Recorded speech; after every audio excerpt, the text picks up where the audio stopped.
عقیقہ کرنے کی اہمیت اور سنت طریقہ۔ عقیقے کا مصنوع طریقہ جو اس ویڈیو میں آپ کو بتایا جائے گا انشاءاللہ۔ جی ہاں بالکل، عقیقے کے بارے میں نبی کریم صلی اللہ علیہ وسلم کی سنت سے ہمیں یہ طریقہ ملتا ہے۔ عقیقے کا مصنوع طریقہ: نمبر 1، وقت یعنی بچے کی پیدائش کے 7ویں دن عقیقہ کرنا افضل ہے۔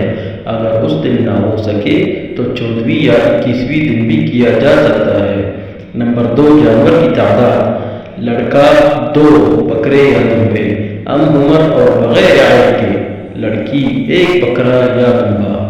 اگر سہولت نہ ہو تو لڑکے کے لیے بھی 1 جانور کیا جا سکتا ہے، لیکن افضل 2 ہے۔ نمبر 3، قربانی کا طریقہ وہی ہے جو عام قربانی یا عید الاضحیٰ پر ہوتا ہے۔ جانور قبلہ رخ لٹایا جائے، بسم اللہ اللہ اکبر کہہ کر ذبح کیا جائے۔ نمبر 4، دیگر مصنوع اعمال یعنی بچے کی سر کے بال منڈوا دینا، بالوں کی وزن کے برابر چاندی صدقہ کرنا، بچے کا اچھا اور بامعنی اسلامی نام رکھنا۔ نمبر 5، گوشت کی تقسیم: عقیقے کا گوشت خود بھی کھایا جا سکتا ہے، رشتہ داروں، دوستوں اور غریبوں میں بھی تقسیم کرنا سنت ہے۔ حدیث شریف میں آتا ہے، رسول اللہ صلی اللہ علیہ وسلم نے فرمایا، اور بچہ اپنے عقیقے کے ساتھ گروی ہے، 7ویں دن اس کی طرف سے جانور ذبح کیا جائے، سر منڈوایا جائے اور نام رکھا جائے۔